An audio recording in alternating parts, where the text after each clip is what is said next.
भी इस वीडियो पर क्लिक किया है, 1 मिनट से ज़्यादा सुनने की कोशिश करना, ठीक है। तुम्हारे ही भले के लिए ही बता रहा हूँ। तो वीडियो आखिरी तक देखने की कोशिश करना, तुम्हारे काम की है। मैंने कोई फालतू की इसमें बकवास नहीं करी है, वो मैंने बताने की अच्छी तरीके से प्रैक्टिकली बात करने की कोशिश करी है। तो प्लीज़ जो फालतू की वीडियो देख रहा है, एक बार इस वीडियो को पूरे देखना, ठीक है। अच्छी लगे तो इम्प्लीमेंट करना उस बात को, और जो भी है क्या कहते हैं इसमें मैंने बताया है उसको एक बार अप्लाई करके देखना। ज़्यादा नहीं, 1 हफ़्ते के लिए बोला है उसे अप्लाई करने। तुम्हारे प्रिपरेशन में ही सुधार होगा। और अगर वीडियो अच्छी लगेगा तो अपने दोस्तों के साथ शेयर करना, और चैनल को सब्सक्राइब कर लेना। ऐसे ही छोटी मोटी जो दिक्कतें जो मैंने फेस करी हैं और जो आप बताओगे उसका मैं कोई अच्छा सा सोल्यूशन बताने की कोशिश करूँगा। और बाकी तो यही है। चलो वीडियो कंटिन्यू करते हैं। हेलो भाई और बहनों, अक्की फ्रॉम बिहाइंड द कैमरा। तो बात करें, अभी मैं जस्ट पढ़ रहा था तो मेरे दिमाग में एक ख्याल आया, क्या जो मैंने गलतियाँ करी थी और एज़ यूजुअल जिनका भी सिलेक्शन नहीं हुआ है इस साल, उन्होंने जो गलतियाँ करी है, मैं वो गलतियाँ 2026 के ड्रॉपर्स को पहले से ही ड्रॉप लेने से आगाह कर देना चाहता हूँ। क्या वो अपनी अगर उन्हें गलतियाँ ये महसूस हो रही हैं, और जो मैं रेमेडी या फिर जो मैं उपाय बताता हूँ, क्या आपको ये करना चाहिए। अगर उस रेमेडी को आप 1 हफ़्ता या मिनिमम 1.5 हफ़्ता फॉलो करना, अगर तुम्हें लगता है कि तुम्हारे परफॉर्मेंस में कुछ इंक्रीज़ हो रहा है, तो प्लीज़ एक बार इस वीडियो में आके वापस आके कमेंट करना कि हाँ, मैंने तुम्हारी जो तुमने जो उपाय और जो तुमने भी जो रेमेडी बताई थी, मैंने उसे फॉलो किया, जो भी प्रोसेस बताया था, और मेरी जो प्रिपरेशन है उसमें इम्प्रूवमेंट हो रहा है। तो ये चीज़ मैंने, क्योंकि खुद मैंने अपने ऊपर अप्लाई करी थी और मेरी परफॉर्मेंस काफ़ी हद तक बढ़ी थी, ठीक है। तो पहली बात तो करें, पहली बात मैं ये कहना चाहूँगा कि जितने भी 2026 के ड्रॉपर्स हैं, वो प्लीज़ ड्रॉप सोच समझ के लेना। मैं ऐसा क्यों कह रहा हूँ, प्रैक्टिकल बात मेरी पहले सुन लेना। ज़्यादातर बच्चे जितने भी हैं जिनकी परफॉर्मेंस एज़ यूजुअल मेरी तरह है, जिनकी परफॉर्मेंस गई है बहुत ही बेकार, या फिर 2-4 परसेंटाइल से उनकी कट ऑफ रह रही है एडवांस के लिए, तो मैं ये कहना चाहूँगा कि जिनकी भी ये चीज़ें दिक्कत हुई हैं, मैं ये नहीं कह रहा कि उन्होंने मेहनत नहीं करी है, मेहनत सब ने करी होती है, ठीक है। कहीं ना कहीं मेहनत सब ने करी होती है, बट ये है कि किसी की मेहनत गलत डायरेक्शन में या दूसरी डायरेक्शन में हो जाती है। तो मैं ये कहना चाहूँगा कि अगर तुम ड्रॉप सोच समझ के ले रहे हो, मान लो अभी जैसे तुम ट्वेल्थ में हो, ठीक है। इस साल जिन्होंने भी ड्रॉप लेने की सोची होगी, वो इस साल उनका बोर्ड का रिज़ल्ट आएगा, ठीक है। और जिन्होंने भी इस साल मतलब दिया है, तो पहले तो तुम ये सोच लेना, क्या तुम इतने कैपेबल हो, क्या तुम जितनी तुम्हारी परसेंटाइल अभी बनी है, ठीक है, जितनी भी तुम्हारी अभी परसेंटाइल बनी है, तो तुम उसको इंक्रीज़ कितना हद तक तुम्हारे अंदर कैपेसिटी है, तुम 1 साल के अंदर उसको इंक्रीज़ कर सकते हो। मान लेते हैं जैसे कि किसी की परसेंटाइल 93 या 92 के करीब आई थी इस साल, मतलब इस ईयर, ठीक है। तो अब वो ये सोचेगा, क्या कहते हैं कि वो ड्रॉप लेगा, ठीक है, ड्रॉप ले लेगा। तो अगर उसने ड्रॉप ले लिया, ठीक है, तो तुम इतना तो तुम्हें अपने ऊपर तुम्हारी कैपेबिलिटीज़ तुमको पता होंगी कि तुम कितना मतलब अपना परसेंटाइल तुम इंक्रीज़ कर सकते हो, कितनी मेहनत तुम कर सकते हो। क्योंकि तुम एक तरीके से मान के चलो कि अगर तुमने पूरी साल मेहनत करी लगन से, और बाई चांस ये एनटीए की तरफ से या कोई एक्सटर्नल फैक्टर की वजह से तुम्हारा सिलेक्शन होने में कोई दिक्कत आ गई, जैसे कि अगर इस बार अगर तुम्हारी 92 आई है, हो ना हो एनटीए इस साल जिस तरीके से एनटीए ने जो किया है नॉर्मलाइजेशन, ये इतने बच्चों की जो जो प्रिपरेशन को इफ़ेक्ट किया है, भगवान ना करेगा आपके ईयर में भी यही चीज़ या इससे भी वर्स कंडीशन आ जाए, तो आपका सिलेक्शन तो रुक जाएगा, ठीक है। ड्रॉप लेने का कोई फ़ायदा नहीं होगा। जैसे मेरा था, मेरी पिछले ईयर 83 परसेंटाइल थी, मैं सोच रहा था कि मेरी 90 से 96 परसेंटाइल इस साल बन जानी चाहिए, बट एज़ यूजुअल हुआ क्या, एनटीए ने और जो भी किया, उसकी वजह से मेरी 69 परसेंटाइल बन गई। चलो मैं तो अपनी कंडीशन को, मैं ये नहीं कहूँगा कि मैंने मेहनत नहीं करी, मेहनत करी थी, ठीक है, जो भी है। तो मैं ये कह रहा था कि अगर तुम्हारी परसेंटाइल इतनी आई है तो पहले ये सोच लेना क्या तुम इतने कैपेबल हो कि तुम वो जो 10,000 और 20,000 के बीच बच्चे में बैठेंगे, मतलब जिनके भी 99 परसेंटाइल आई है वो अंडर 20,000 या 25,000 के अंडर होंगे, ठीक है। इतने कैपेबल हो कि तुम उन बच्चों के बीच में बैठ सकते हो, पहले तो ये सोच लेना। क्योंकि अगर तुम इतनी परसेंटाइल ला सकते हो तो तुम्हारे को ये जो एनटीए की तरफ से इतने भी एक्सटर्नल कंडीशंस हैं वो बिल्कुल अफेक्ट नहीं कर पाएंगी। कुछ अफेक्ट हुए हैं बच्चे, वो हम जैसे ही बच्चे हुए हैं, ठीक है। तो मैं बस ये कहना चाहूँगा कि अगर तुम इतने श्योर हो कि तुम उन 10,000 से लेकर 20,000 के बच्चों के बीच में आ सकते हो तो ही तुम ड्रॉप लेने का तुम्हारा वर्थ इट होगा। वरना अगर बाई चांस तुम इन्हीं बच्चों में फंस गए, इन्हीं एक्सटर्नल कंडीशंस की वजह से, या तो तुम्हारी तबीयत ख़राब हो गई या तो कुछ कोई दिक्कत हो गई, तो तुम्हारी प्रिपरेशन वो फिर तुम सोचोगे क्या तुम्हारी प्रिपरेशन बेकार गई है, ठीक है। तो मैं ये कहना चाहूँगा कि पहले तो ड्रॉप एकदम सोच समझ के ले लेना, ठीक है, चाहे वो फर्स्ट ड्रॉपर हो चाहे वो सेकंड ड्रॉपर हो, ठीक है। तो मैं यही कहना चाहूँगा कि अगर तुम उन 10 से 25,000 के बीच में बच्चों में आ सकते हो, तुम कैपेबल हो क्या तुम उनके बीच में आ सकते हो 1 साल के अंदर मेहनत करके, तो तुम ड्रॉप लो। वरना मैं तो यही प्रेफर करूँगा कि तुम कॉलेज ले लो अभी, क्योंकि अभी जितनी बेस्ट अपॉर्चुनिटीज़ अभी को मिल लिया, हो ना हो अगर वो अपॉर्चुनिटी तुमको ना मिले अगले साल तो तुम रिग्रेट में रह जाओगे। क्या मैंने पिछली साल मेरी इतनी अच्छी परसेंटाइल आई थी और मैंने इतनी मेहनत करी तब भी मेरी परसेंटाइल इंक्रीज़ नहीं हुई, ठीक है। तो मैं बस ये कहना चाह रहा था। बात करें सिलेबस की, तो मैं ये कहना चाहूँगा कि जिनके भी अगर ड्रॉपर हैं, ठीक है, मैं ये नहीं कहूँगा कि बिल्कुल ही उन्होंने पढ़ा नहीं होगा, ठीक है, कुछ ना कुछ तो उन्होंने मिनिमम 60% सिलेबस तो पढ़ा ही होगा। चाहे 11th का अगर किसी का गुड़ गोबर हो रखा है तो 11th तो बैच के अंदर कराएंगे, चाहे ऑफलाइन हो चाहे ऑनलाइन हो, ठीक है। बट मैं ये कहना चाहूँगा कि अगर तुम सिलेबस करने पर फोकस करोगे इस ईयर, तो मैं बता रहा हूँ, तुम जो एवरेज बच्चे हैं ना उनके अंदर आ जाओगे। मैं ये कहना चाह रहा हूँ कि अगर तुम सिलेबस करने पे ज़्यादा फोकस करोगे तो तुम्हारी प्रिपरेशन, तुम्हें लगेगा कि तुम प्रिपेयर कर रहे हो, बट एक्चुअली में वो प्रिपरेशन हो ही नहीं रही होगी।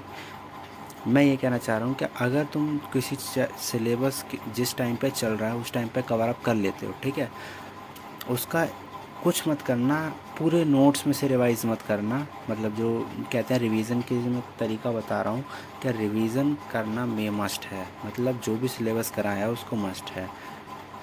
सिलेबस करने पे फोकस ज़्यादा मत करना, क्योंकि ड्रॉपर हो, तुम्हारा मेन अटैम्प्ट है क्या तुम्हें जैन अटैम्प्ट को मतलब लेके चलना है। क्योंकि जैन अटैम्प्ट में ज़्यादातर जितने भी 12th के बच्चे होते हैं वो अपने बोर्ड्स और इन सब में फ़ोकस कर रहे होते हैं, जिसकी वजह से उनका जैन अटैम्प्ट में कम नंबर पे अच्छी परसेंटाइल बन जाती है, अगर सारी चीज़ें ठीक रहीं तो, ठीक है। तो मैं ये कहना चाहूँगा कि जितने भी ड्रॉपर्स हैं 2026 के, वो केवल जैन अटैम्प्ट को फोकस करें। बिल्कुल मतलब ये समझ लो कि तुम्हारे पास अप्रैल अटैम्प्ट है ही नहीं, ठीक है, तभी तुम एडवांस के लिए अच्छी तरीके से प्रिपेयर कर पाओगे। तो मैं कहना चाह रहा था कि अगर तुम्हारा सिलेबस जो भी हो रखा है, प्लीज़ उनके जल्दी से जल्दी इन पीरियड के अंदर, क्योंकि अभी सेशन स्टार्ट हो रहा है, तुम पे टाइम कम है, ठीक है, टाइम तुम पे मतलब कम नहीं कहूँगा क्योंकि क्लासेस की टाइम थोड़ी थोड़ी कम रखी जाती है, क्योंकि बच्चा भी नया है तो धीरे धीरे करके सिलेबस चलता है। लेकिन एक टाइम ऐसा आएगा जब सिलेबस इतनी तेज़ खींचेगा तुम कंप्लीट नहीं कर पाओगे, तुम्हें समझ नहीं आएगा मैं क्लास लूँ, थ्योरी करूँ, क्वेश्चन करूँ, क्या करूँ। तो जो भी तुम्हारा सिलेबस पहले से हो रखा है, प्लीज़ उनके अभी से ही शॉर्ट नोट्स बना लो। शॉर्ट नोट्स के लिए तुम ऐसा कर लेना, क्या तुम यूट्यूब पे लेक्चर्स पढ़े हुए हैं, तुम उन यूट्यूब के लेक्चर्स को देखकर शॉर्ट नोट्स बना लीजिए, और उन शॉर्ट नोट्स को मिनिमम 1 से 2 बार करने के बाद तुम PYQs लगाना स्टार्ट कर दो। अब तुम बोलोगे कि हमने तो वो चैप्टर एक ही बार पढ़ रखा है, तो तुम कुछ मत करना, तुम केवल PYQ करने के लिए तुम कोई भी क्वेश्चन सीरीज़ देख लेना, ठीक है। मैं तुम्हें फ़िज़िक्स में बता देता हूँ, फ़िज़िक्स में एडोनिटी बेस्ट है PYQs के लिए। मैं ये कह रहा हूँ कि अगर तुम पेड कंटेंट की जगह उनका पूरे जो जो कंटेंट है वो दे रहे हैं, अगर तुम उनको भी फॉलो कर लोगे तुम्हारे आराम से 99 परसेंटाइल फिज़िक्स में गारंटी मैं श्योर दे रहा हूँ क्या तुम ले आओगे। ठीक है। और अगर केमिस्ट्री में अगर क्वेश्चन सॉल्विंग करने की दिक्कत आ रही है तो मैं तुम्हें एक प्रेफर करूँगा चैनल कैम शिक्षा। ठीक है। कैम शिक्षा बेस्ट है क्वेश्चन सॉल्विंग के लिए, और जो अप्रोच बनानी होती है क्वेश्चन की, क्योंकि शुरुआत में जितने बच्चे होते हैं उन पर यही दिक्कतें होती है उनको, क्या उनके क्वेश्चन नहीं बन रहे होते हैं। तो क्वेश्चन बनने के लिए पहले तो मैं ये करूँगा वो चैप्टर के जो PYQs हैं 2 से 3 साल के PYQs एक बार लगा के देखो, और उन PYQs को करने के बाद तुम अगर अपने कोचिंग के DPPs या मॉड्यूल सॉल्व करोगे तुमसे वो मॉड्यूल मैं ये नहीं कहूँगा कि 80-90% सॉल्व होगा, बट हाँ 60 to 70% तुमसे वो मॉड्यूल सॉल्व हो जाएगा और DPP सॉल्व हो जाएगी, मैं गारंटी देता हूँ। ठीक है। और तुम्हारे देखो एट द एंड तुम सिलेबस करने के पीछे, थ्योरी के पीछे भागोगे, एट द एंड तुम्हें करने क्वेश्चन ही है। तो मैं ये कहूँगा कि जितना हो सके अपने ड्रॉपर फेज़ में थ्योरी को मैं ये नहीं कहूँगा कि बिल्कुल प्रायोरिटी मत दो, बट हाँ थ्योरी को थोड़ी सी कम प्रायोरिटी दो, और जो हमारा जो क्वेश्चन प्रैक्टिस है उस पर ज़्यादा फोकस करो, क्योंकि एट द एंड जो JEE मेंस है वो एडवांस जैसा उसका पैटर्न नहीं है ना, उसमें यह है कि तुम्हें मैक्सिमम क्वेश्चन सॉल्व करने हैं सबसे ज़्यादा एक्यूरेसी में। ठीक है। तो यही है कि क्वेश्चन प्रैक्टिस ही तुम्हारा मेन मोटिव होना चाहिए।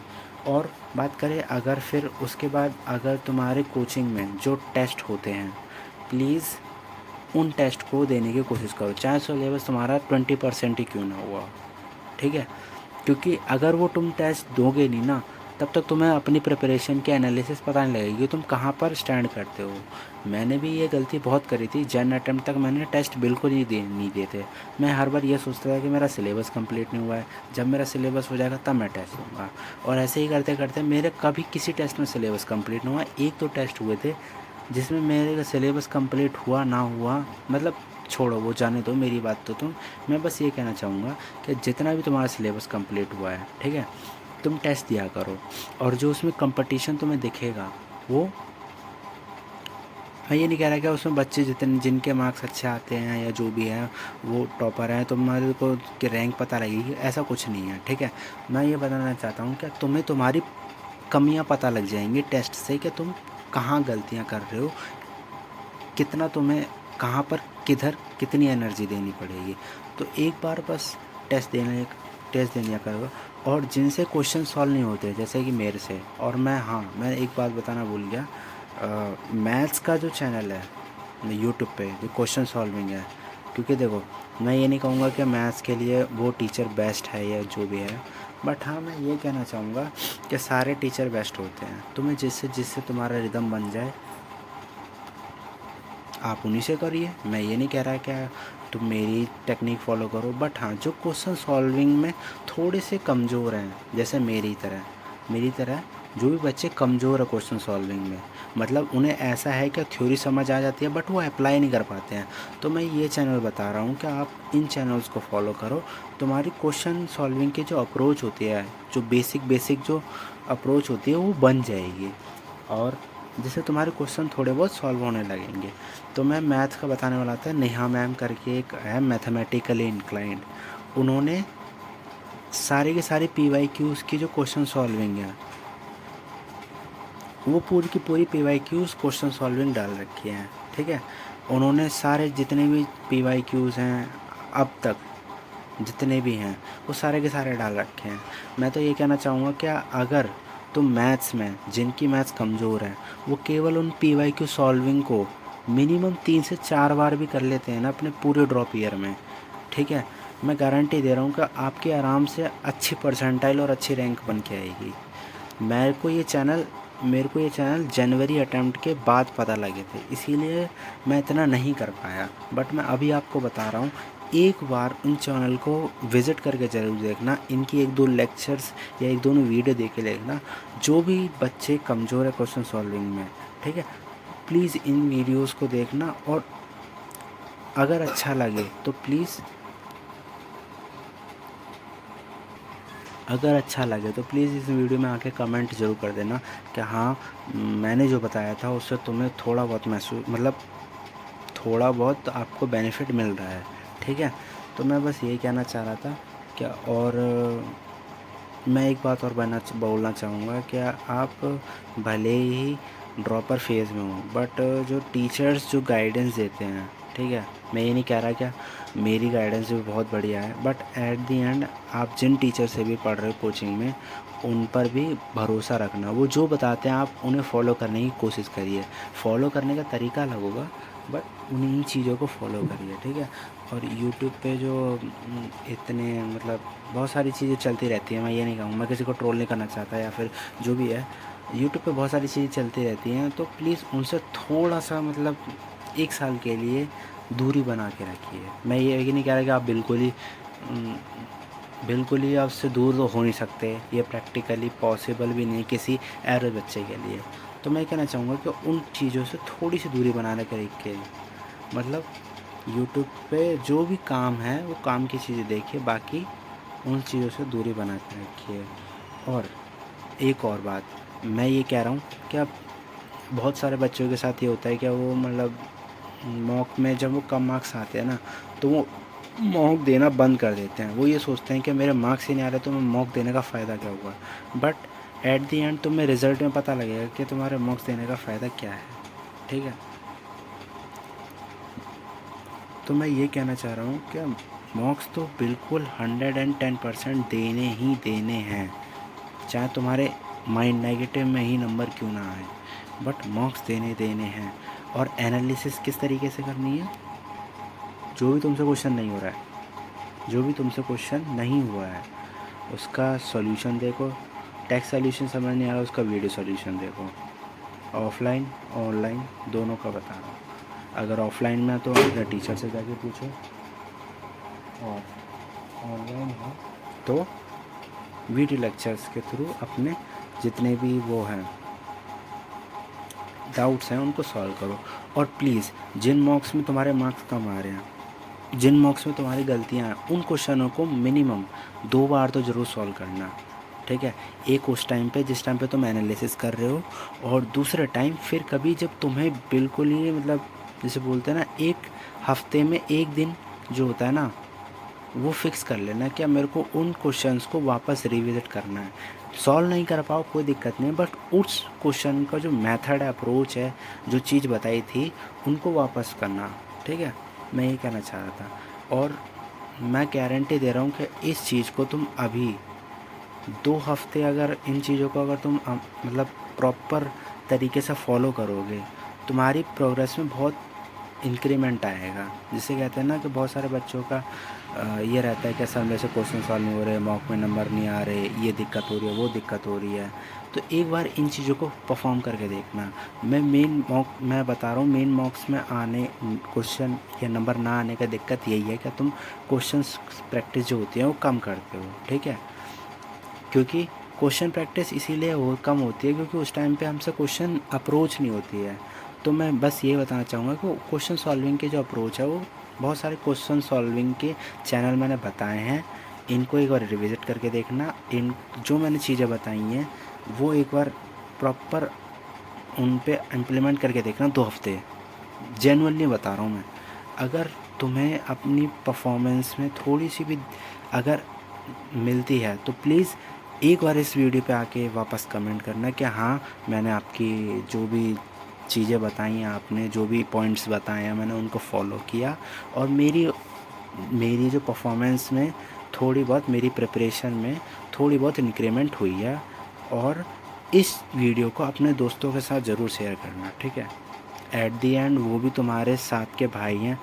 मैं ये नहीं कह रहा कि तुम्हारा जो भी तुम जिनको भी शेयर करोगे वो तुम ये सोचोगे क्या कहते हैं कि वो मेरा कंपटीशन बन जाएगा, ठीक है। मेरे को ये चीज़ पता लग गई है तो मैं दूसरे को नहीं बताऊंगा, ठीक है।